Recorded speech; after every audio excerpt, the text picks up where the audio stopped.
Hello and welcome to the Sports and Then Some podcast with Carson. And his father. Yeah, I thought you'd introduce yourself there. Well, what do you want me to say? I'm your dad. Yeah. My name's Paul. Close enough. We'll just go with it. If we get anyone to listen to this, you know who I am anyway. Yeah. All right, so this is going to go just like any other podcast episode. We're going to start with our opening drives. So since we made a deal, you would start with opening drive this week, so I'll let you begin. Okay. So, and these opening drives can be about whatever we want. It can be sports and pop culture typically, but, I guess I'll go more pop culture-y today. It's a little close to home for Carson and I, at least.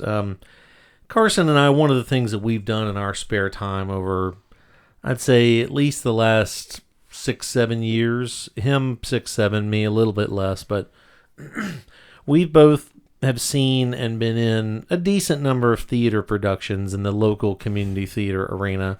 He's already snickering, so he's done some at his school. We've both done some at local community theater. Some fun, some not as fun, and some abjectly not fun. So, but that's the way I've told him any job will go in real life anyway, so get used to it. It's good practice. Anyway, so I wouldn't call us experts at theater or anything like that, but we've been through the drill. So I with that in mind, and a friend of the podcast, Brian, is going to love hearing a rant about this because he and I rant about this together, and I thought, what a perfect topic. So being in different shows and seeing a lot of different shows, Carson and I have seen some shows that are short, some that are really long, and a lot that are in the middle. So my take is this. Why would any, and excluding intermission, I know you need 15 to 27 minutes, depending on the age group that is going to the bathroom. Yeah. Why would any stage show, musicals included, exceed 2 hours in duration? Why? And 2 hours even feels long. I mean, I can say I could go through them all, but I'm not going to bore myself, let alone you, the listeners. Every show I've ever been in where it exceeds 2 hours, I could have sliced enough out of there to make it less than 2 hours. I probably could have sliced down to an hour and 45, but we'll say 2 hours is a good, if you get a 15-minute intermission, you start the show at 7:30, 8 o'clock, you're walking out of the lobby by 10:15 to 10:30. That's okay. But I've even been in a show. The last show I did in a local community theater was over 3 hours. And that's with the intermission, but still, that's a long time for even the coolest customer to sit there. I'm sorry, I've never seen a show in my life, and I know all these theater people that we know, a lot of them would come after me if they heard me say this, and they probably will, but I don't care. I could slice any show down under 2 hours and you still get the gist. You still get all the fun and the magic and the jazz hands and everything else that you'd want out of it. It's just dumb to me that it should exceed 2 hours in length. It's just, no. I mean, anyway, that's my rant. It doesn't have to make sense. It's my rant. So, Carson? I think that some shows can exceed 2 hours if Why? everything actually matters. But it doesn't matter that long. I mean, some shows actually, like, the story actually carries over, and it actually matters for more than 2 hours. Okay, 2 hours Not and 5 a lot. minutes. Yeah, not a lot, but, like, there's one some out of that every 1,000. Yeah, exactly. But there are some that I think that are an exception to that rule. I mean, you and I were in a show together that lasted more than 2 hours, and it shouldn't have lasted that long. There are a lot of shows that shouldn't last that long, but they still do because they don't have the content to go over 2 hours, but they still do because they reach and reach and reach for it. Well, we got to give every main character a song of their own, and we got to go off on some tangent about something that doesn't really matter. I mean, movies do this all the time too. So I'm singling out theater, but movies and TV do this all the time too. But I'm just saying, theater shows, you're taking too long. The majesty wears off after 2 hours. Yeah. All right, so I guess I'll go into my opening drive now. So today I'm going to talk a little bit about the NFL Draft. Now, the NFL Draft took place on Thursday night. You're going to steal your own thunder? What? We're going to talk about that later, aren't we? Yeah, but I'm going to rant about it go now. ahead. So it happened Thursday night, Friday night, and currently happening right now, rounds 4 through 7. So I was sitting there watching it on Thursday night with Zachary, and I mean, this was... You didn't tell us who Zachary is. Yeah, that's my friend Zachary. A friend of the podcast. Yeah, another friend. He might show up at some point. We won't hold it against him that he's a Panther fan. Yeah. So we were watching it over FaceTime, and it was... So usually a lot of people think the draft is boring anyway, but the draft was so boring this year. I mean, everything about it. I mean, they tried to make it interesting with, the social distancing where he had, Roger Goodell. I appreciate that he kept up the tradition of having fans boo him as he walked out on stage. I appreciated that, but it was so boring. There was one trade in the top 15, and you know what happened? It was from the Buccaneers trading up from 14 to 13, and the 49ers going from 13 to 14. I mean, come on. And this was, I don't even remember. This draft maybe had the most rumors about trades I've ever seen. I mean, the Lions were definitely trading down. The Giants were maybe trading down. I mean, the Dolphins were maybe trading up. I mean, everybody in the top, even in the top 5, there were all these rumors about trading up and down and up and down, and none of them happened. I mean, the most exciting thing that happened all night on Thursday in the first round was the Packers trading up to get Jordan Love. I mean, what does that even... I mean, that was the only exciting thing that happened in the first night, and I wasn't even tuned in for that part. I mean, I turned it off before that, so it was so boring. Wah, wah. Yeah. So, not to step... it kind of dovetails into what our next segment about the draft. I would say I'll say... a question to you, because this is a topic I think that should be discussed, and it's going to be discussed ad nauseum on every ESPN show or anything else you ever see. Do you think that from a trade / excitement perspective, not what Goodell was doing or the fans were doing, but activity between teams, do you think that was cut down a lot because of coronavirus? A little, not at all? I mean, it does beg the question if that was the reason, because every other draft has movement all over the place, and this draft had so much rumored movement. I think that might have played a part, but also I guess teams were just getting, I don't know, standoffish with their picks and not wanting to move them for, I guess what they saw was not enough. I don't know, because it was just, there were no trades. I mean, it was really strange to sit there and watch. It was just really strange to me. Yeah, it was definitely different.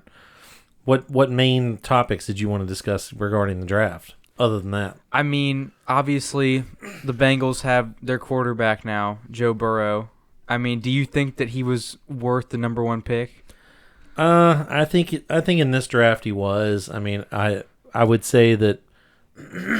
Excuse me. If I was a GM of the Bengals, I would. They obviously, like any team who gets the number 1 pick, typically, they have a lot of needs. And I would say that I think Burrow, he appears to be a once in every 5 to 10 year quarterback that comes along. So I think it's worth the risk. I think if you had any question marks whatsoever about him, I would have gone with Chase Young instead. But obviously the Bengals did not. I will say, if I'm a Joe Burrow fan, I am much happier he ended up in Cincinnati than with the Deadskins. Yeah. I mean, and what's sad is that I say that, and at least as far as I knew, by late round, 5th round, are the only University of Memphis player was drafted to the Deadskins in the early 3rd round. So. Lots of luck, Antonio Gibson. We love you, buddy. Yeah. Well, there will be 2 more players hopefully drafted from the Tigers soon. Yeah, hopefully. Let's hope. Magnifico should have been drafted. He was one of the best tight ends in the draft, in my opinion. Underrated because of the school he went to. There's a lot of tight ends. This is a tight end deep draft. I know, but there's a lot of them going. It's a very middle-heavy tight end class. There were no first-round tight ends. Oh, well, sure. But last year was the other way around. If you didn't get your tight end at the top, you weren't getting a tight end. Right. It was like, because it was Fant and the guy on the Lions, Hawkinson. And I mean, the other Memphis player I think we're referring to is Patrick Taylor. Yeah. I mean, I feel awful for the guy. I mean, he got unlucky. It was just a bad storm. He got injured. Gainwell comes in and is just spectacular. Yeah. The entire year, he had a bad storm. I feel like if he had a year like his junior year, like this year, for his senior year, he would have gone much higher. Oh, Or at least I had agree. a chance. Well, I think after his junior year, he was being projected mid, somewhere in the 3rd through 5th round. I think he would have gone at least probably in the 4th or 5th that year. I would think even if he doesn't get drafted, he'll be one of those sought after free agents. Yeah. So it might actually be to his benefit if he doesn't get drafted. He might get a bigger signing bonus if he's an and he might go to a better situation. Yeah. He can pick and choose from at least 3 or 4 offers, maybe. There should be plenty of teams. He's a good receiving back. If that's what I saw out of him, at least when he was with the Tigers. Anyway, so it's not a Tigers podcast. It's a draft podcast. Yeah. So back to Burrow. Yes, yeah. I like Burrow as a number 1 pick. So back to Burrow. Obviously, this was a very sought after QB class. I mean, there were lots of quarterbacks, at least 4 that went in the first round, and they were all projected to go in the first round. So Burrow, I think, is the most NFL-ready quarterback, and I think that he has a really good ceiling and a really good floor, but I don't think he has the highest ceiling of any quarterback in this class. I think that Justin Herbert has the highest ceiling of any quarterback. Really? He was my favorite quarterback last year, and then he went back to school, and he was easily my favorite quarterback this year. I think that my least favorite in the first round, I mean, I could say either Tua or Jordan Love. I didn't watch a lot of Jordan Love. I've watched a lot of Tua over the years. He has the injury concerns, obviously. I mean, he could be good. It's just he's got to stay healthy, I think. I'm not completely sold on him. Yeah, I'm not either. It's tough. I mean, to watch him play, I've always said I think that the number 1 attribute for an NFL quarterback is precision with passes, accuracy. I grew up, when I was a teenager watching guys like Troy Aikman and stuff just slice defenses apart because they were so accurate. They didn't have the strongest arm, and Tua, to me, does not have the strongest arm. He looks like he's laboring to throw it sometimes deep, but he is very accurate, so that's the positive. I'm not as down on the injury history. I don't know. There's just something about watching him. He looks like he's going to be a step slow in the NFL. I don't know. I mean, I think because even experts have said he sometimes holds the ball too long. He's going to have, a second or maybe even 2 less in the NFL. Yeah, he's got to than he slow did at the game Alabama. down. I think if he's got to get it out fast. Well, so. I think so Zach and I were talking about this. It's the eternal question of, is it the wide receivers making the QB good, or is it the QB making the wide receivers good? And at Alabama, he had two first round wide receivers. I mean, Judy and Ruggs, who were both in the top. I think they were both in the top 15 or 16 or something. I don't remember when Judy went. I remember Ruggs was 11. I think Judy was in the 20s somewhere. I think they were in the first round. Yeah, they were in. It doesn't matter. They were in the first round still. I mean, and obviously Tua went higher than both of them. So, but it's also the eternal question, and it's the same with Burrow. Burrow had Justin Jefferson with him, this senior year.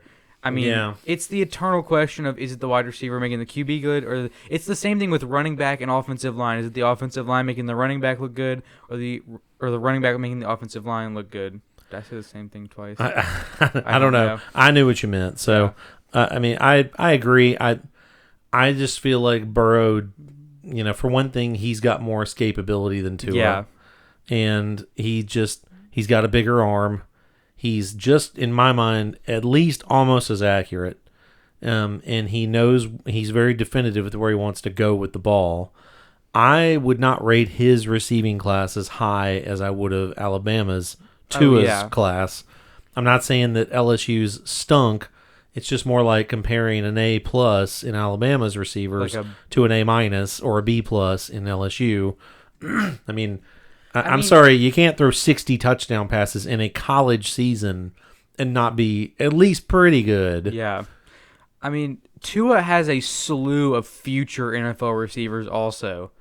I mean, Alabama's constantly recruiting, the top recruits of every class in every position. So it's like he also has a great offensive line, one of the best in football always, constantly. So, I mean, that's why there really hasn't been an Alabama quarterback to stand out in a long time in the NFL. I think the last one to get drafted in the first round was A.J. McCarron. So, I mean, that does not bode well for Tua's career. I'm not saying that past failures of Alabama quarterbacks in the NFL will dictate Tua's. I'm just saying it's something to look at because Alabama quarterbacks always have the best weapons. Well, and I can tell you, watching, not being a Bama fan, but watching SEC football since the late 80s, I can say that Alabama, not a breeding ground for NFL first-round quarterbacks. I mean, plus, let's face it. I mean, Tua, I'm not saying he's not great. He's deserving of all the praise he gets. That said, if he doesn't come in the second half of that national title game when Jalen Hurts is a sophomore and win that game, or he comes in and he throws 2 quick picks, he may not be near where he is right now in terms of stature. Now, that said, Joe Burrow could have just stayed at Ohio State, not transferred when he didn't win the job, or he could have stayed 1 year longer and lost another season of eligibility. It's all these little things that happen, and I feel like it's when you get players like that, it's, the flip side is people are saying, well, Jordan Love has all the physical tools. I watched a couple of Utah State games this year. He's got the throws. He's got the physical tools. I think it's gray matter issue. It's consistency. He is a gunslinger, and I think that he went to probably one of the better situations he could, as long as Aaron Rodgers doesn't shank him in his sleep. Anyway, so I think a lot of these guys, like Herbert, to me is the one that what I like best is he had all, he did come back. He developed himself. He got better. He clearly improved. He still has question marks, but but what quarterback doesn't? Oh, yeah. Even Burrow has question marks. Like the main question mark against Burrow right now is, he only did 1 year of like really being a superstar quarterback in college. And I mean, that's true, but there are a lot of people who have done that. I mean, Dwayne Haskins only had 1 year last year of a starting job and still got drafted. I mean, it's every year there's a quarterback that only has 1 year and gets drafted. Well, I mean, hey, he could end up in the Mitch Trubisky Hall of Fame for all we know. Yeah. Having that 1 year, and it's just like terrible. Somebody falls in love with you. There was actually a rumor today that the Bears are not picking up his 5th year option. Well, so, that would be a real shocker, let me tell you. I mean, he's awful. If I was the Bears, I would have bought out his 4th year if I could have. I mean, started Nick Foles. God, he's awful. Foles, he's going to go out and, break 5 bones in his both legs. But he'll still be better than the first game, and he'll still be better. Yeah. He could wheel himself out there. But so what other surprises to you were in the first round? I mean, obviously the biggest one, I talked about this earlier, was the Jordan Love thing, and you kind of hit on that too. I mean, I'm kind of interested. I mean, I know Aaron Rodgers is only 36. So how many more years do we really think that he's going to play? Because if he's to play till he's 40, Jordan Love won't be playing for like 4 years. I mean, is this... Obviously, the Packers must have gotten some guarantee from Aaron Rodgers that he's not going to be there forever. It's for them to feel confident drafting a quarterback in the first round. I mean, what's the story here? That's what I want to know. It's his comments, like, I guess going back weeks or months, is I guess, probably a bunch of times he got asked. I read some of the comments he made, at least in one interview, where they said, what if you draft a quarterback? And he said, you know what? I get it. It's a business. I'm confident I can beat out anybody they bring in. And he said, we've drafted other quarterbacks before, and they come in, and I beat them out for the job because I can still play at a high level. He's 36, I think, turning 37 and later this year. Yeah. He feels like he's still got at least 3 or 4 good years in him, apparently. Which he could. But that kind of makes me question the Packers front office decisions. If Aaron Rodgers still thinks that he's going to play for another 3-4 years, I mean, what are they doing drafting a quarterback in the first round? They should have taken a flyer on somebody like Jake Fromm in the middle rounds, who got drafted by the Bills, which I think is, I mean, I think Jake Fromm is really good, or not. I mean, I think that he'll be good under the right situation, but still, back to the Jordan Love thing. I mean, I question why they're drafting a quarterback in the first round without a guarantee from their current Hall of Fame quarterback that he will not be gone within the next couple of years. Yeah, I hear you. I mean, and to go back to an earlier point you made, you were correct that the two Alabama receivers went 12 and 15. So yeah, Judy was ranked Judy the was highest 15th wide receiver to the Broncos, and Ruggs was 12th to the Raiders, the Las Vegas Raiders. I have to get used to that. I'm sure even Roger Goodell probably had to make sure to himself, Las Vegas, Las Vegas, Las Vegas, Las Vegas, about 50 times. Since he said that, did you watch that part where he said when the Raiders were in their second pick at 19, he said to make up for them not getting to hold the draft in Las Vegas this year, the Las Vegas Raiders will be holding the 2020 draft. I did not see that part. I think he meant the 2021 draft. I must have been going to pour a drink at that point. Yeah, Good job, he was Raj. actually very tired. I'm sure he was standing up for hours. Well, yeah, he was sitting in his chair last night. Yeah, in the third round, he just sat down in his comfy chair, which I respected that. Yeah. It's like, all right, guys, I've been standing a while. I'm going to sit on my ass now. It's like how Adam Silver makes his assistant commissioner. Well, David Stern used to do that to him. Yeah, exactly. And, I remember the first time I saw that happen, I was like, who is this tall dork coming out here to announce the first first pick of the second round? But now he's the best commissioner in sports. I mean, yeah, easily. So, I mean, a couple other things weren't surprises necessarily, but I thought that were humorous. It was really funny to me watching how excited all the Cowboys people got when they could draft CeeDee Lamb.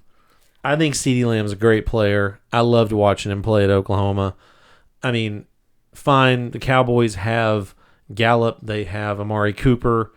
You can't have too many great weapons on offense necessarily. Or a bad quarterback. Yeah, but to see how excited they got, and they drafted like 3 of their first 4 picks were Oklahoma guys. I mean, it's like, Lincoln Riley. Just watching them all get so excited over it. And the guy, CeeDee Lamb, let's face it, unless there's an injury to Gallup or Cooper, he's probably going to play 40% of their snaps. Maybe 50. Even though he should be playing way more than that. I think. Oh, he should. He was my favorite receiver in this draft. I'd put him above Gallup. I've been watching him for a couple of years now. I mean, he was my favorite receiver in this draft. Yeah, mine too. I also liked. I always question Alabama receivers. I don't know why. I questioned Calvin Ridley a lot last year, and he kind of proved me wrong. He was pretty good last Julio year. Jones is another exception. Yeah, I don't know why I question them so much. I don't know, but I think that Judy and Ruggs are both really good, really talented receivers. Now, another surprise for people was the Eagles drafting Jalen Reagor in the late first round as their receiver. Yeah, that was a little head-scratching. I like Reagor, but I don't know. It felt out of place. It's like how the Jets drafted an offensive lineman at 11 when all the receivers were still on the board. That was head scratching to me also. They had their pick of Judy, Ruggs, Lamb, any of those guys, and they picked Mekhi Becton, who had flags on him for his drug test before the draft, which was somewhat. I was going to say on the Jalen Reagor pick, the thing that didn't surprise me is that the Eagles picked him where they did, because to me they have been, and this goes pre-Doug Peterson and all that regime. They have always seemed to be, that franchise has always seemed to be in love with, we need a guy on the roster who's undersized and he's smaller, but he can fly. To me it said, here's Deshaun Jackson's replacement when he is out another 13 games this next year. So we can put Reagor out there. Of course, last year by the time the Eagles were actually, playing late season games, I think they literally had 2 healthy receivers on the roster. They were playing a bunch of tight ends, like Greg Ward. It's a good thing that they have. It's a good thing that they have the tight ends that they do in Ertz and Goddard, because their wide receivers were bad last year. Deshaun Jackson is a really great wide receiver, especially in his prime. So if they went out and got another Deshaun Jackson, they should be extremely happy. If he performs at that level, yeah. Deshaun Jackson in his prime was an awesome receiver. So the other thing that cracked me up in the draft was, I felt like maybe I was sort of kind of overanalyzing it. last pick of the first round. Everybody's sitting there on TV on the ESPN because that was the one I watched them. I didn't watch the NFL channel. Well, they were talking about that, but they were just, the Chiefs defense. They're going to pick some defense here. It was all about defense, and then they picked Clyde Edwards-Helaire, and they all just, it's like all of them just went from day to night. Oh my God, another weapon for Patrick Mahomes. I love it. It's such a great pick. It was like they had all been infected with the Lysol in the lungs of John Gruden all of a sudden.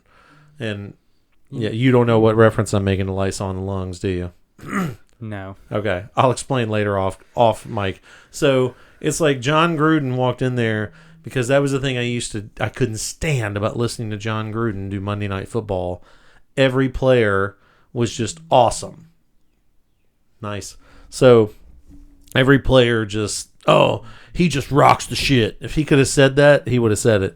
I mean, there was not a bad player in the NFL to him. This guy, he's a quality football guy. I just love this guy and his engine, and he just runs. He catches the ball so beautifully.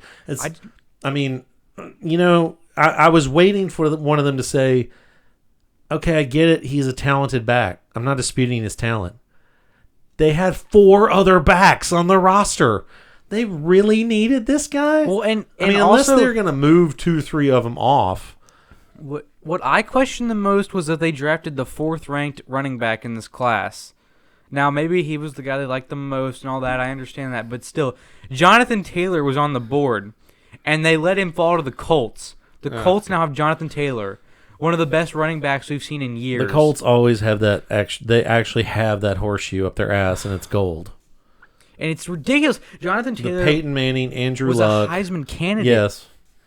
I mean, Jonathan Taylor was my favorite running back in this class by a mile and then some.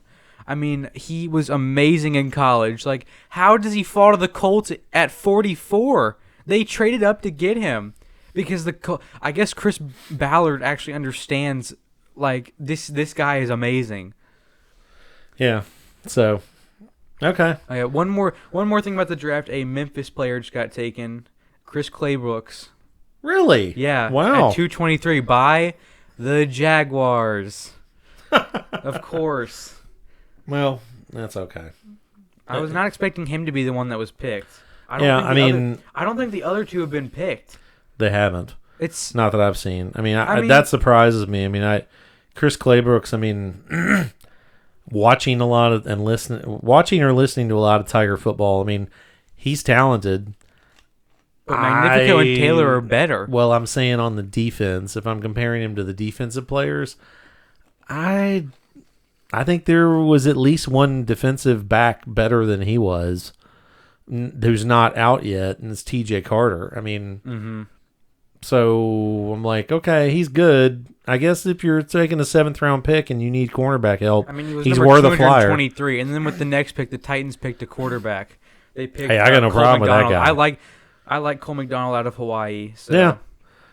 I mean, I think that's a good pick. It's a good pick. It'll be a nice. For some reason, I mean, to get on the Titans for 60 seconds here, because we're Titans fans living in Memphis, which would have been sacrilege 20 years ago.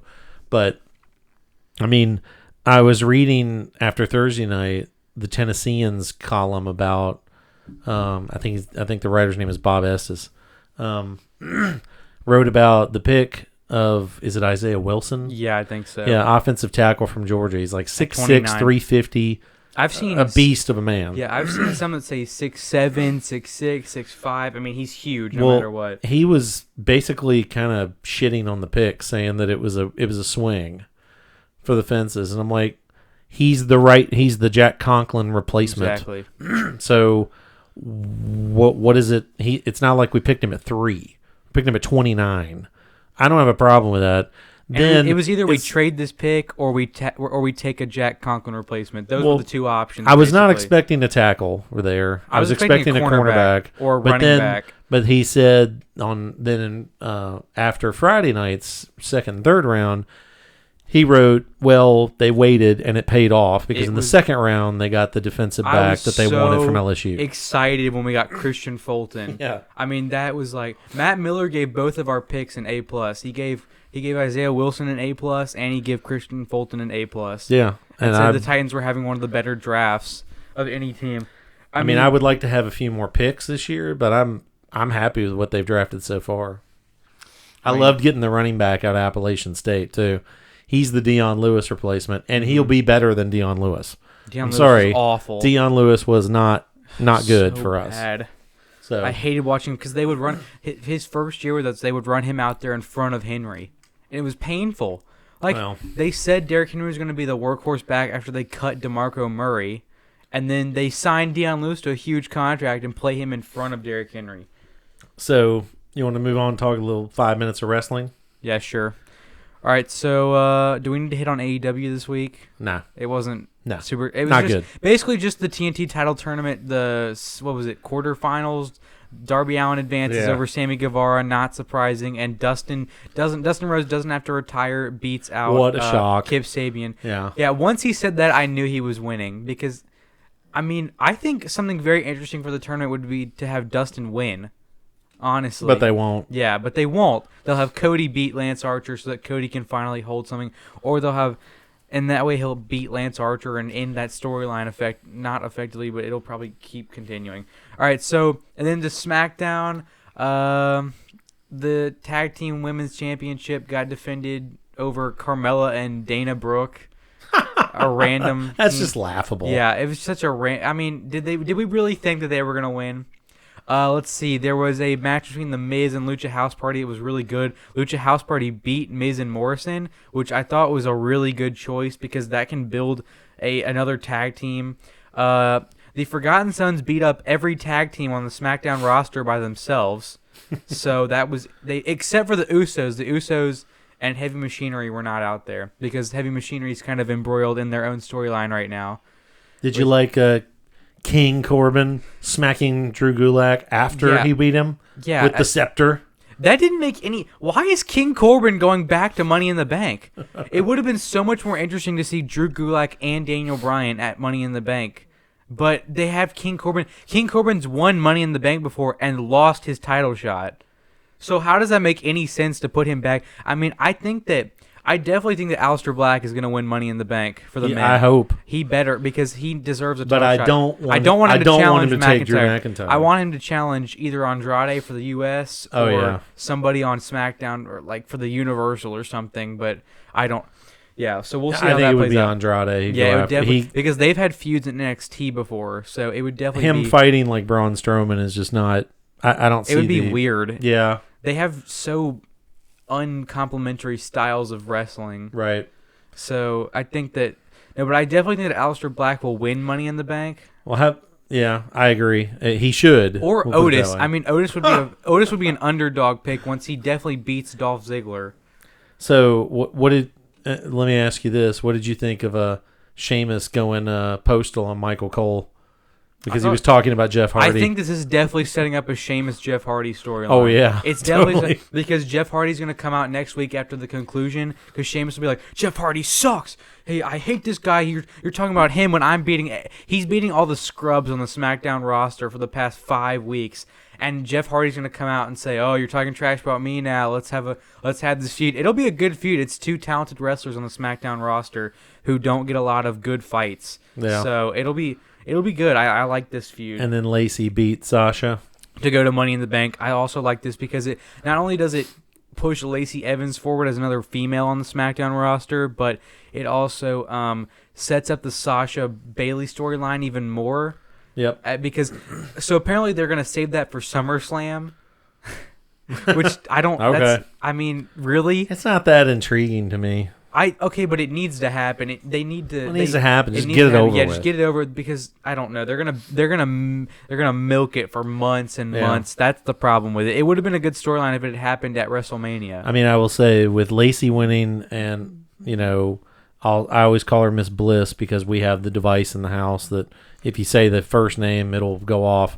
But Miss Bliss and Nikki Cross winning, all three of them winning, make Brian and I happy because at least two of those three are the best to look at on SmackDown.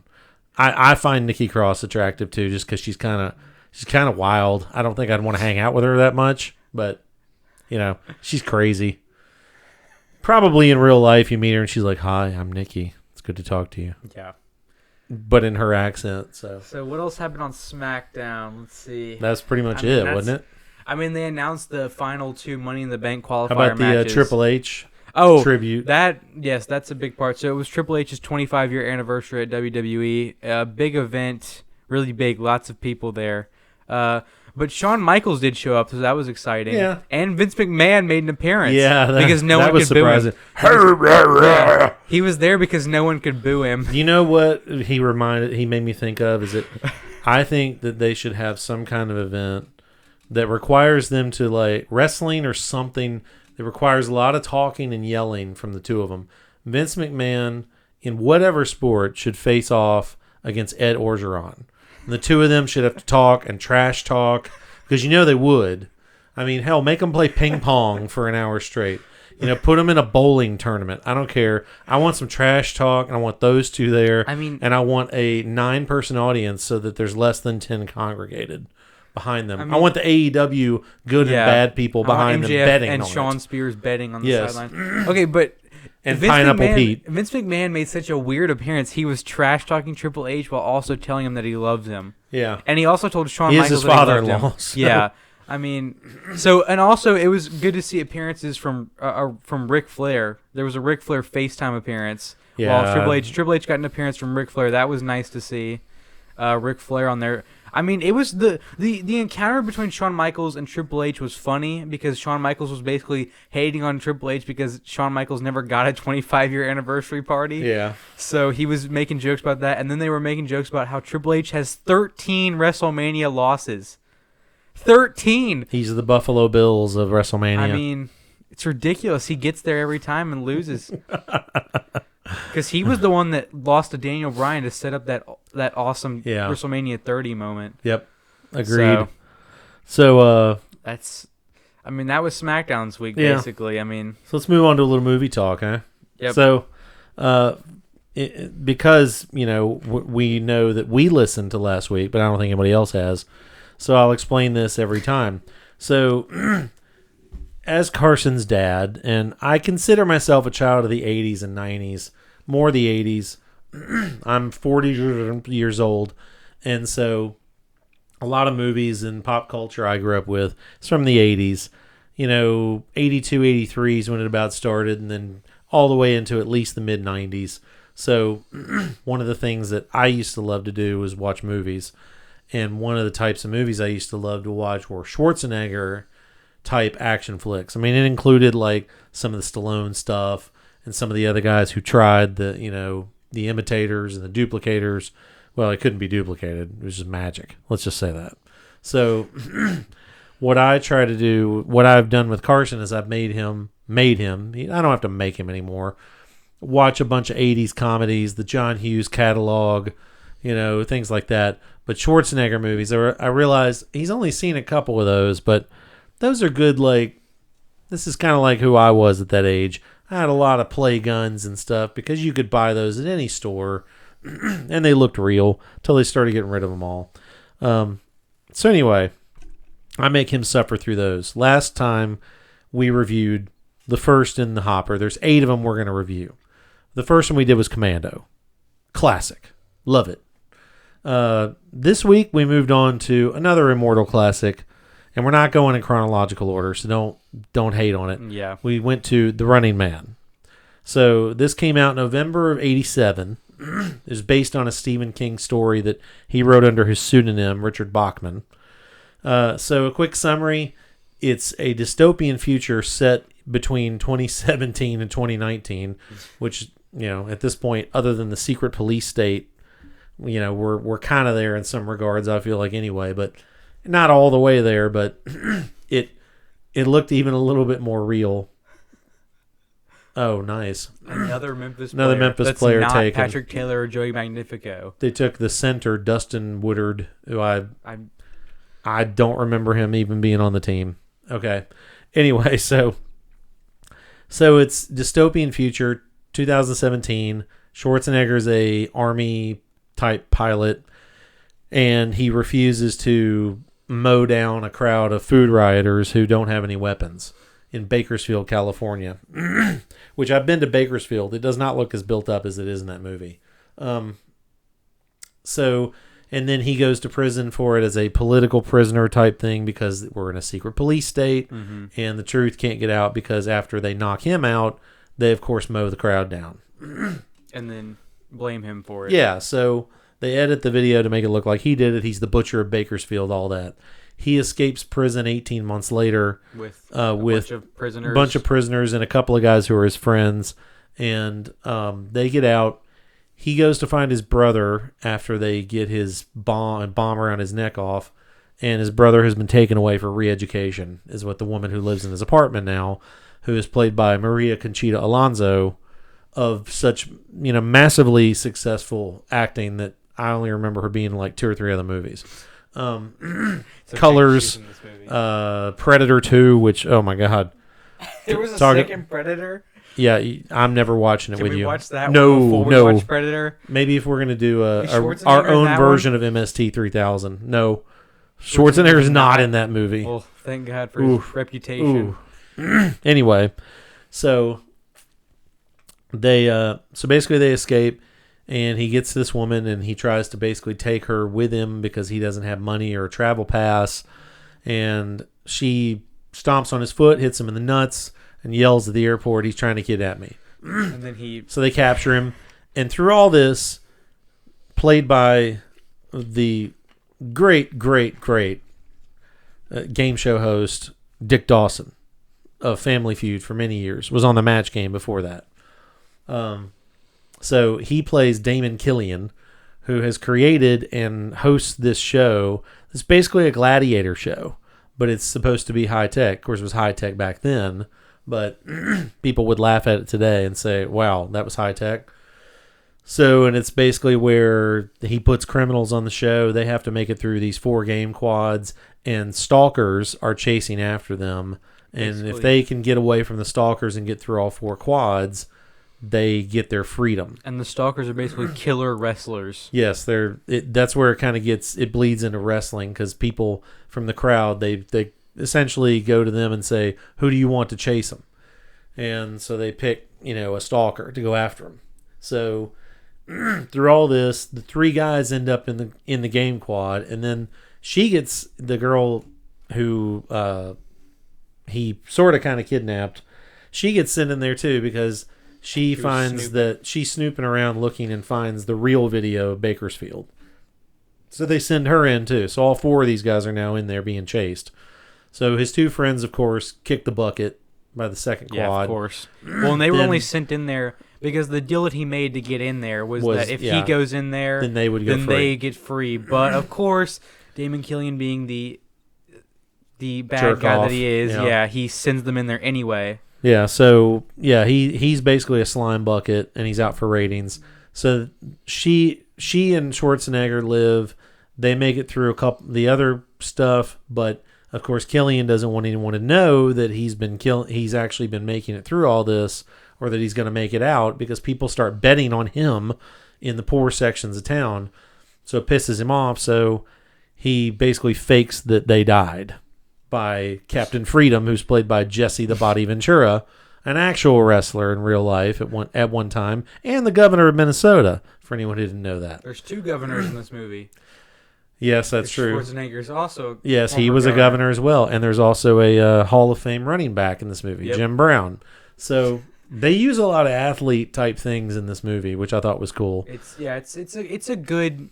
They do that well, like the comparison between they have a couple modern day and then like what it would be like if we were in a dystopian future. And they actually have a couple of people that are musical type people, like Mick Fleetwood plays the guy who's running the Resistance, and of course of Fleetwood Mac. And then Frank Zappa's son Dweezil Zappa is in it as well as a freedom fighter. So it's really funny the way they cast it. So essentially, it ends up being they steal the signal because they find the codes in the game zone, and they give it to Mick Fleetwood. They intercept the signal, and they basically show everybody that they've been lying. Some old lady stands up and says bullshit, and it all turns to crap. And Schwarzenegger takes over, and he kills Killian, and presumably the happy. world is now going to. Well, and then he of course turn on has its to head. kiss the girl. Yeah, and like, then in hold her every- by the back of the neck as they're walking out, like he's going to break her neck or something. Yeah, remember? Which I he can could. snap your neck like a chicken. Yeah. That's the line from the airport And of scene. course, he always says, I'll be back. He says it to Killian in this, Yeah. too. So, Yeah, remember, Killian, I'll be back. yes. So, that's kind of the summary of it. It got a 60% audience rating on Rotten Tomatoes. So, some highs and lows from Metacritic that I'm pulling up now is, or I say am. So, the New York Times, Vincent Canby, gave it a 70 out of 100 and said, has the manners and the gadgetry of a sci-fi adventure film, but is at heart an engagingly mean, cruel, nasty, funny send-up of television. It's not quite the movie Network, but then it also doesn't take itself too seriously. And then you go down to the bottom in the Washington Post, I may be mispronouncing this, Desson Thompson said, you want to know if The Running Man is a good time macho show, right? Stay at home and watch professional wrestling or Miami Vice. The TV show is what he's referring to at the time. Sure, there's blood spattering and bullets riddling and big boys banging biceps, but through the dry ice haze, Running Man is surprisingly boring. So, and then one from that cracked me up was Time Out London. Gave it a 40. This film doesn't look good. It's as if the flat lighting and boring set of the TV show had infected everything else. And Big Arnie's quilted outfit makes him look like a duvet. Okay, that sounds very British. Good job, London. Time Out London. Yeah. So, anyway, that's some of the critic reviews. Carson, what were your initial takeaways? So I thought this was a better done and written movie than Commando. How dare you? Yeah. How dare you? I mean, that's not... Okay. Commando is very... This feature may not last if you're going to say that. Yeah. Well, Commando is very joking, and it's more like a comedy mix between... Like a mix between a comedy and This action didn't movie. have comedy? I mean, but it was less apparent to me. It was more like... It was being funny without forcingly being funny. But also forcing the funny at the same time. Like every Schwarzenegger movie. with Forcing the stupid funny, one-line- that's what you yeah. could say about a 3-hour musical. Yeah.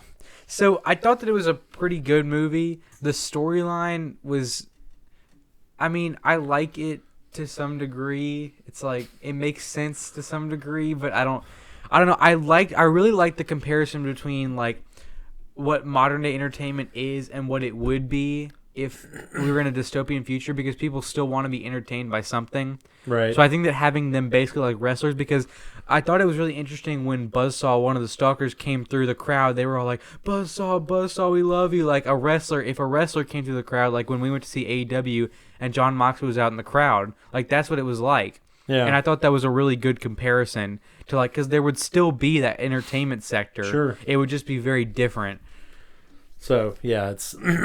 I think some your judgment might have been affected as well, because we had Roland, his 10-year-old brother, sitting next to him and asking him 50 questions through the movie, which I got a little joy out of listening to you get upset about that, but that's okay. Because he doesn't actually watch. He sat through the entire movie but didn't watch any of it. Okay, we'll save that for another opening drive.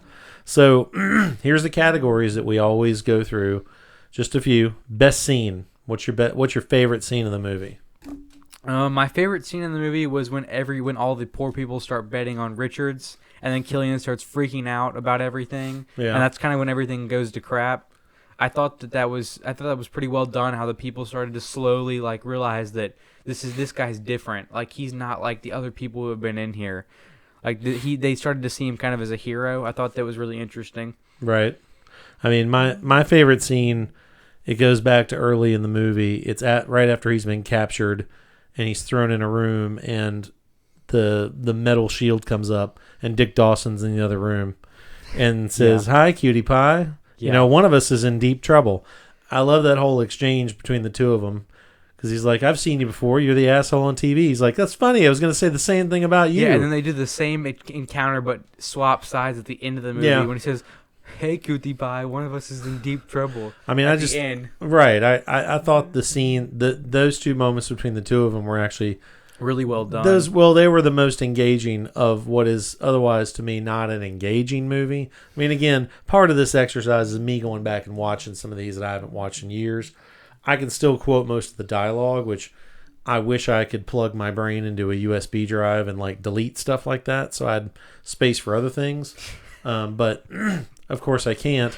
So, I can still quote most of the dialogue in most of these movies, and I watch it now and I'm just like, well, yeah, there's just not a lot to it. So, worst actor award. You said you had trouble with this one. I mean, because I feel like a lot of them weren't great actors, but so none of them stood out. So I think that for worst actor, I could say any of the Stalkers, because they were. It looks like they just went and found big like brutes off the street, like big looking guys who could yell, and that's kind of what they were. I mean, it made sense for the characters, but I mean, they were just they stood out as a little bit like we're forced brutes, like we're gonna yell at you and eat, like we're gonna kill you, Schwarzenegger. I mean, it's kind of like that. I don't know. It's just like I thought that Weiss was the guy who played Weiss was a little like with the glasses. Yeah. He was a little stiff. I don't remember that actor's name. He's a little bit stiff throughout the movie. Like his movements are kind of robotic. I don't remember ever seeing him in another movie. Yeah, it's like sure he was in something. Yeah, but because the guy that plays Laughlin, the other guy with them is Yaphet Kotto, and I think he used to be a football player a long time ago. But he's been in a bunch of movies, and I love watching him because when he gets into those parts where he gets to like holler at people and be kind of menacing, but he's not necessarily the bad guy. I think he plays that real well. But his death scene was pretty good. I mean, worst actor award to me, I don't know how you could miss it. It's hands down to me. It's Amber. Maria Conchita Alonso is awful in this movie. I mean, her reactions, you talk about wooden and laconic. I mean, that is like, as Jim Rome would put it, she's the XR4 Ti of this movie. I mean, she's awful. I can't remember, I'm even visualizing in my head where I felt like she truly was in that part. I mean, I don't know that she could be in any part, but she was awful in this movie. I was thinking about saying her, but I knew you were going to say her anyway. Oh, so okay. Well, there you go. You crapped on Ray Don Chong from Commando. Well, yeah. It's like these. I don't know how some. Not every movie we do about Schwarzenegger is going to be me saying the lead actress sucks. Terminator has a really good lead actress. Yes, it does. Has an awesome. And when you see Terminator 2, she's one of the best parts of that too. So Carson's seen the Terminator, but he hasn't seen T2. Mm-hmm. We're going to go back and do the Terminator at some point. Those will probably be at the end. Yeah. So best thing about the movie.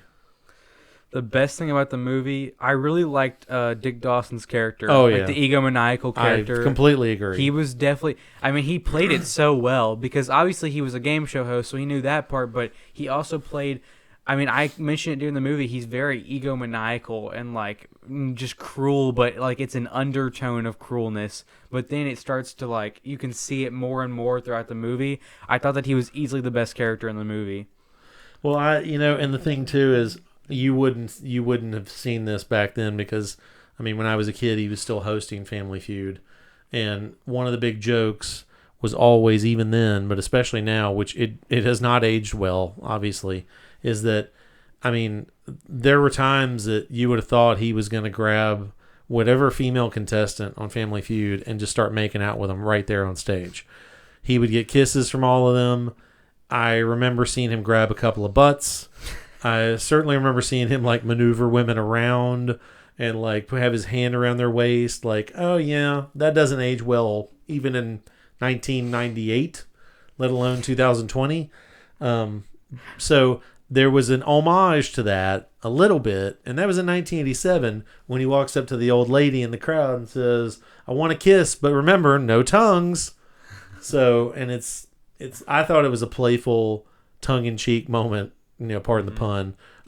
But worst thing about the movie. Worst thing about the movie.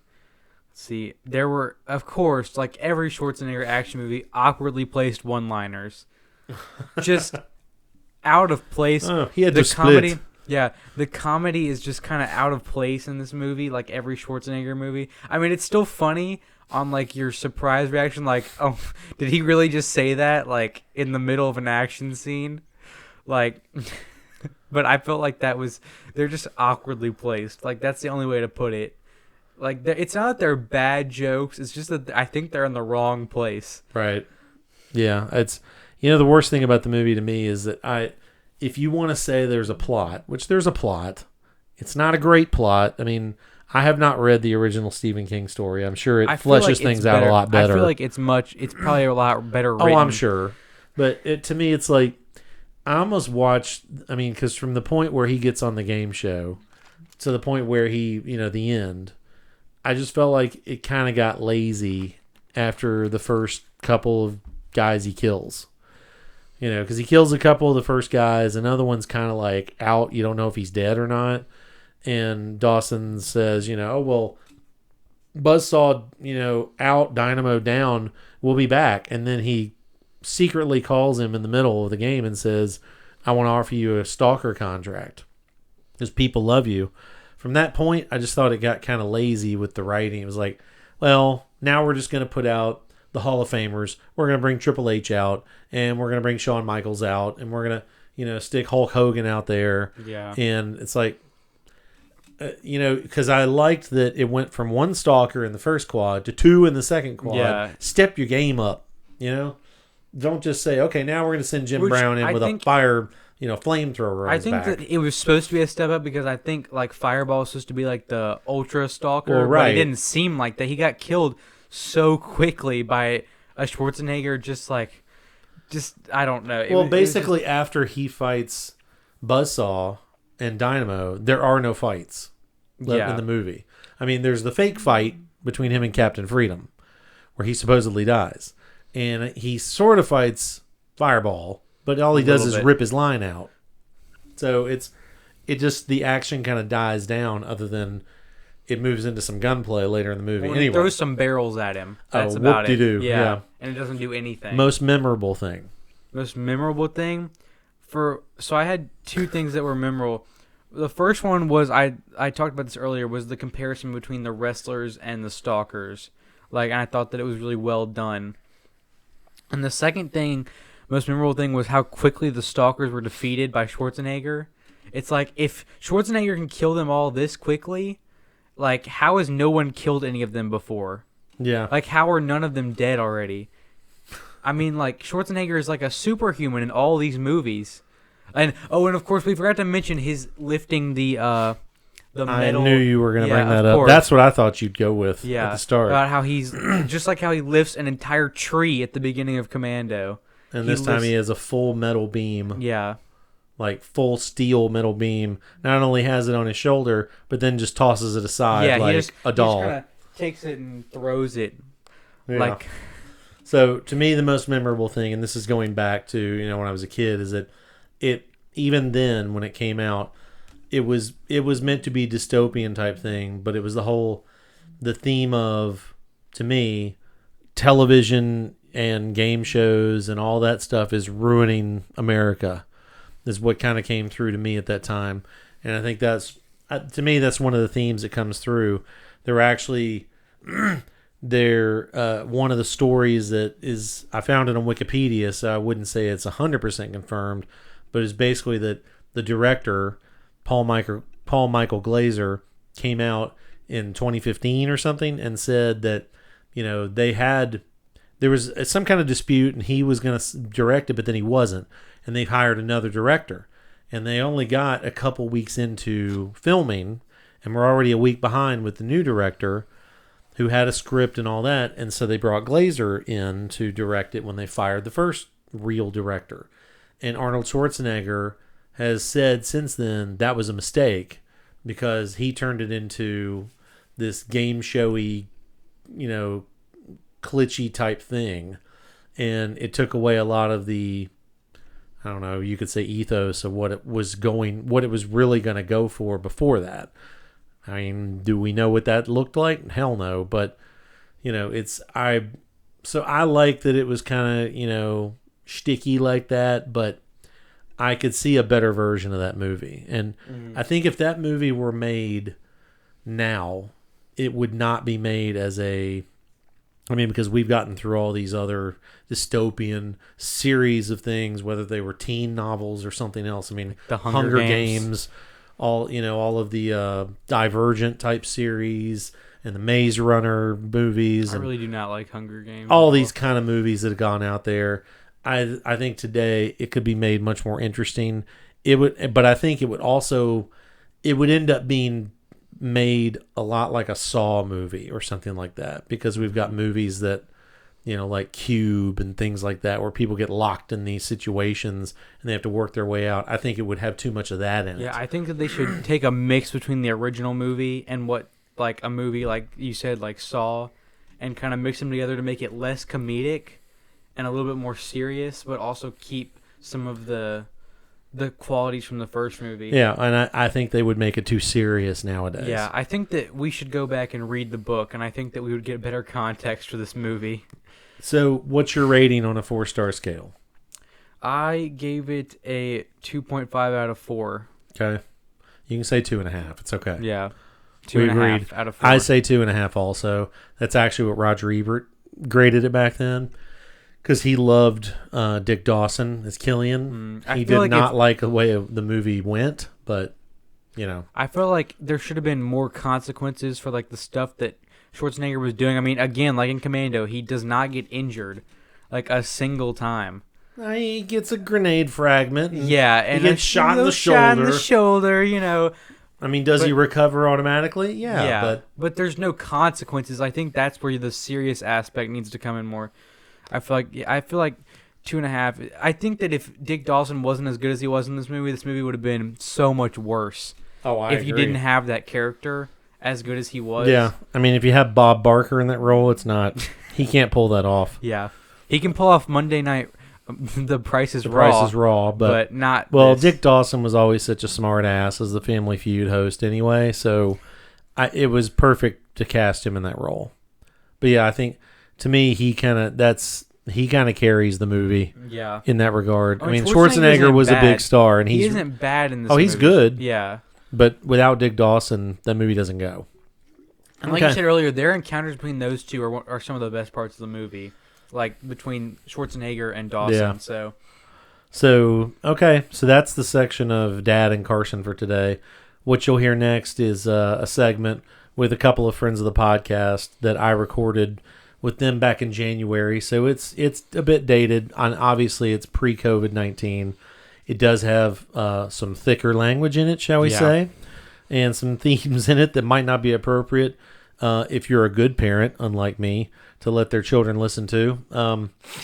Wanted to make sure I threw that out there, but thanks to everybody for joining this segment, and we hope you enjoyed it. Whether you did or didn't, give us a like, comments, whatever. Give us something to let us know that you're there. We'll try to add some friends of the podcast in here, like at least every other episode, like some segments on the end.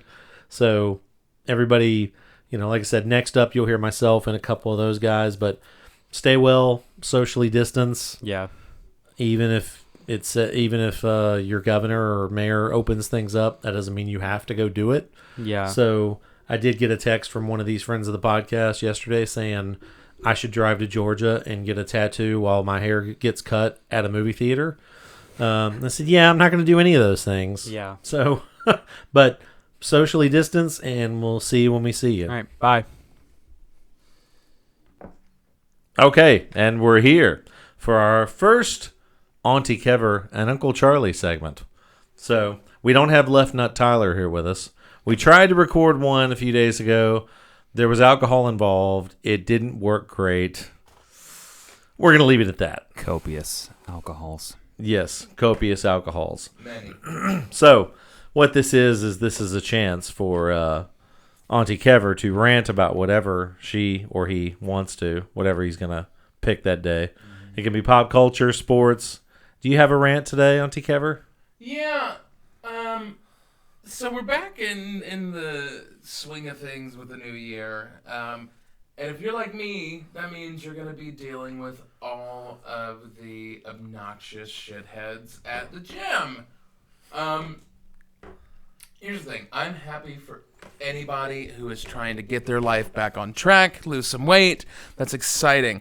However, these people often do not know any sort of etiquette. They leave shit everywhere. They get in the way. They don't know how to share a machine. And it really wears my ass out. However, we all know that in 3, maybe 4 weeks, everyone will have given up. Weeks. I'd say more like days. Yeah, unfortunately, a lot of people have already given up on their resolutions as of today. We actually work with a guy who gave up on his resolution Today already? Today. That's news to me. Yeah. Wow. He was like, I was supposed to be eating healthy, but I wanted a cheeseburger. Yeah. Like, okay, all right. Let's preface this here. A Sonic cheeseburger that smelled the entire office up. To the Sonic chili cheeseburger. I had to make a statement about it when I walked in because it smelled like gross cheeseburger. Yeah. Okay, then. Yeah, a gross Sonic cheeseburger. So it wasn't the Impossible Whopper from Burger King? No, and has anyone had that yet? No. I've never had it in the Whopper form, but I've had it in the Impossible Meat form. Yeah, I've had the Beyond Burger, whatever that one is. Yeah, whatever. They're something fine. that's not meat. Yeah, they're fine. They're not amazing. It's not a hamburger. Yeah. It's a good substitute. Fine in like a C+ kind of way. Yeah. I'd eat it. Yeah, if I got it and I wasn't paying attention, I probably wouldn't really notice it. Okay. You know? Yeah. But if you knew it was there. But knowing that it's there, okay, it's you're going to pick it apart and be like, that doesn't really taste like beef. And I don't think they're trying to make it taste like beef. Or maybe they are. I don't know their mantra. I don't work for them. It cooks like beef. I think that's the whole idea. Yeah, and it bleeds, which is... Is it beet juice? I think it's beets. Beet juice? Gotta be. Blood out of a turnip? Yeah. Something like that? Yeah. Collard greens. Yonder turnip blood. Yonder turnip right. blood. Okay, so... But yeah, it's just... If you're out there and you're going to start going to the gym, proud of you. Do it. Get in shape. Get your life together. However... do a little bit of research and don't be an asshole. And, just pay attention because it really upsets people when a bunch of new folks are there and you're just throwing people's groove off and they've been there for years at this point. So are you one of the guys... don't be the freshman in high school. Well, but wait, are you one of the guys, though, that this is your gym and you throw the side eye when somebody walks in that you don't know? I mean, it's... Like, what the hell are you doing here? No. My territory, bitch. No, it is, I'm glad you're here, just be respectful. Because so many of the new people either don't know the rules. Like, earlier this year when I walked into a studio, there was somebody laying down, sleeping in the dark in a workout studio. And I almost lost my fucking mind. I was so mad. I thought you were going to say, don't leave your nut wipe towel behind the treadmill or anything like that. No. Don't use a room that's meant to work out in for your fucking nap. Do that in your car. Go home. Whatever you have to do. The gym is not the place. They had a pillow and a blanket so they were prepped they brought from home. They were prepped for that shit. Yes. I hated that person so much. Like, I had such and was their name Tyler? Oh, he's not even here. Yeah, he can't defend himself, but we don't care. That's right. So, here's some sports questions then. Oh, wait, preface the... Yeah, well... the fact that I do not sports. Yeah, Auntie Kever does not do sports. He did play tetherball or chess or something in high school. I something watched like that. Napoleon Dynamite play tetherball, so I think I get it. Yeah, okay. Plays a mean handball. Yes.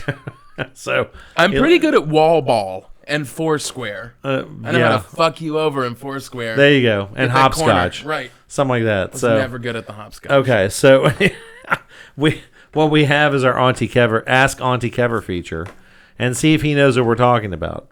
So we tried this before. Again, the sound quality and the drinking kind of affected things.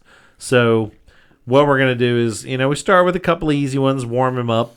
Softball. Whatever. So, that is a sport. Yeah, good. Excellent. See? First question nailed. Already killing it. Yeah. Nailed it. So, how many feet off the ground is the hoop in regulation basketball? 9.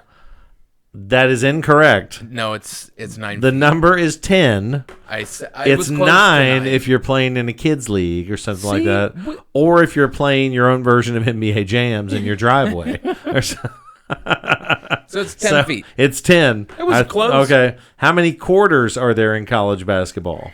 4 quarters make $1. Well, that's incorrect. There are not quarters in college basketball. There are halves. That's correct. There are halves. And how many halves are there?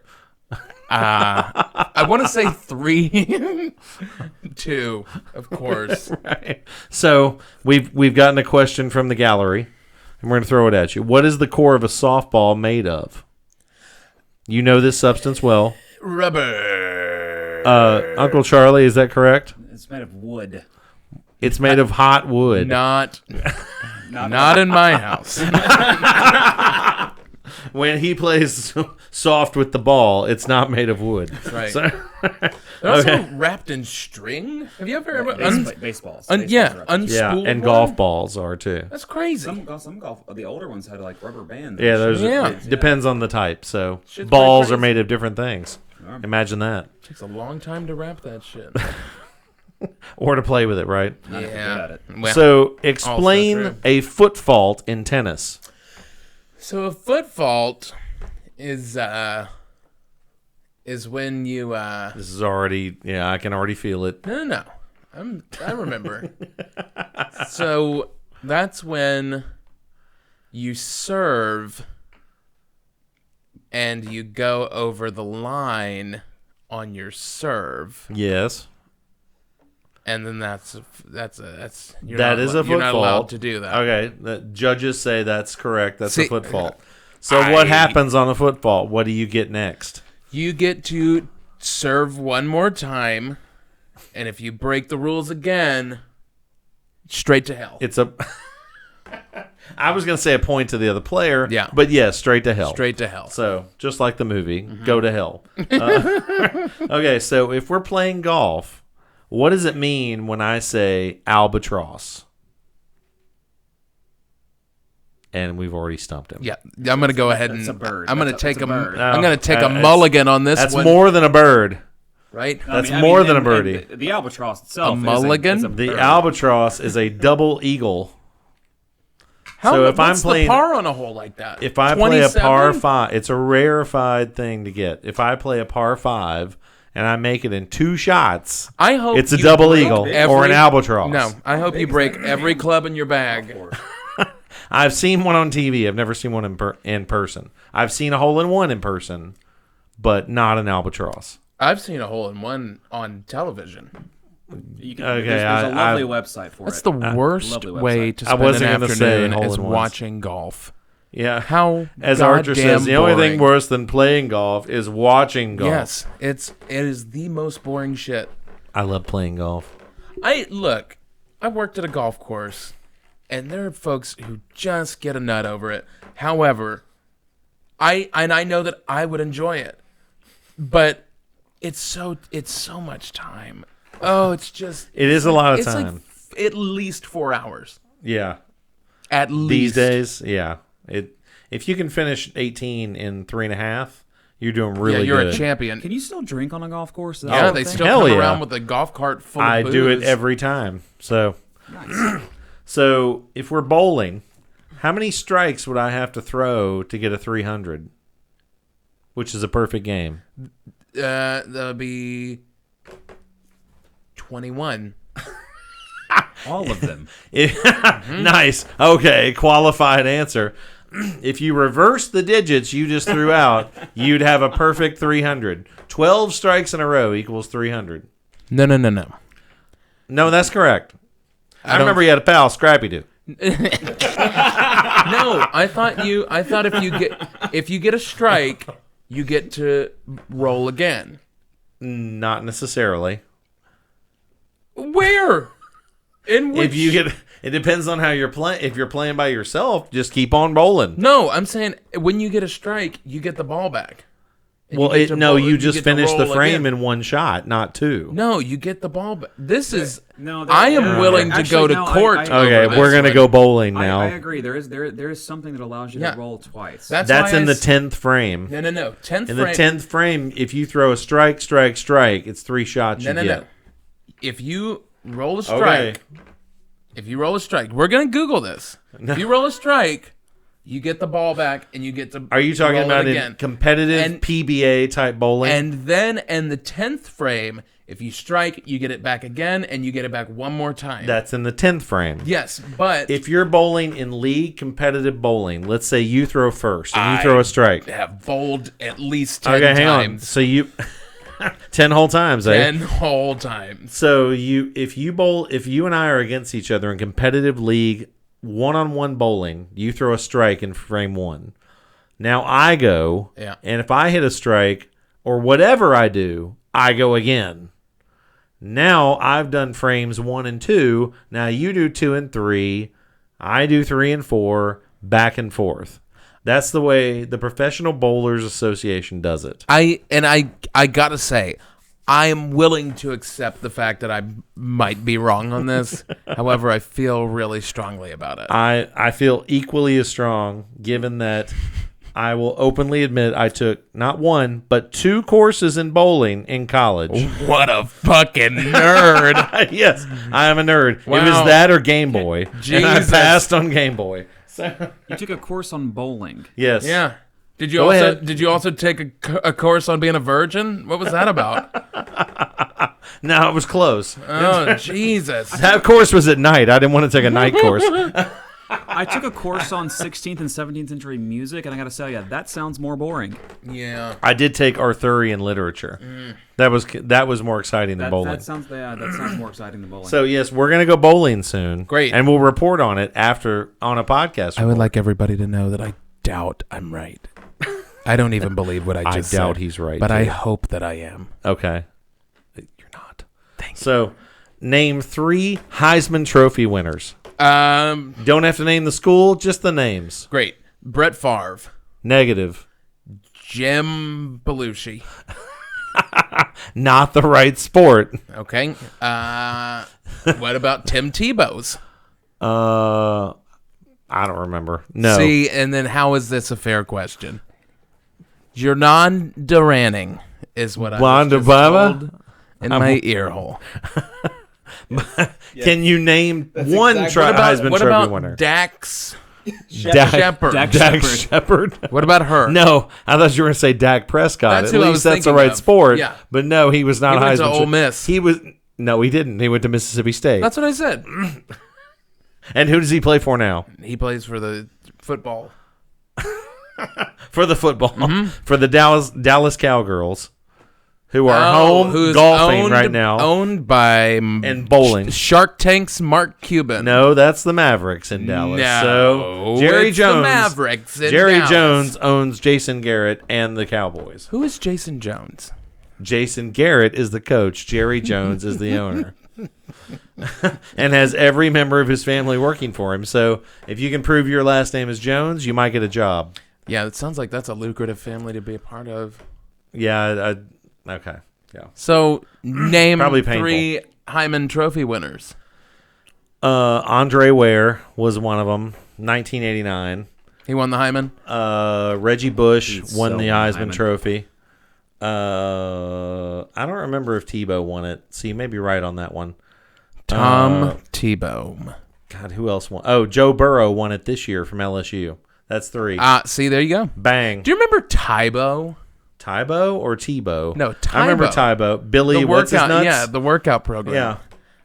We That used to guy do that played in a elementary football school. player in the last Boy Scout and shot a bunch of people on the field. Wait, he played a Boy Scout? No, he played a football player in the last Boy Scout with Bruce Willis. Oh. I would like everyone to know that Auntie Kever was right. Tim Tebow won Is the a Heisman winner. He won the Heisman Trophy. So in he got 2000 1 out of 3. Yes, He I won got it in one. 2007. 7. Okay. Yeah, See- shut up, Paul. You don't know shit. Tom Timbo won the Hyman Trophy in 2017. Tom Rebo won the Okay, so and here's your last question. Okay, here we and then go. We'll close up. So, I'm going to show you 2 pictures of players in sports. Okay. And you tell me who's hotter in your mind, okay?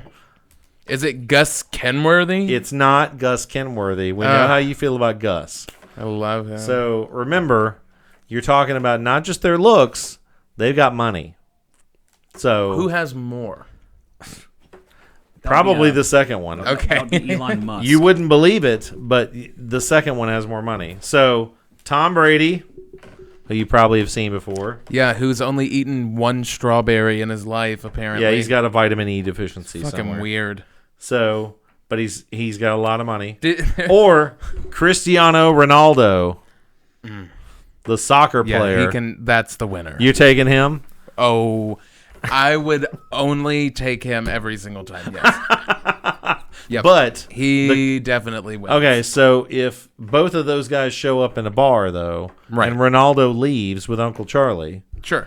would you take Tom home if he offers? No. You wouldn't? No.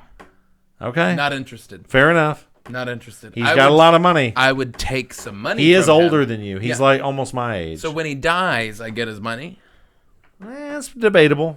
So then, If no. you're good enough, you might. What do you mean if?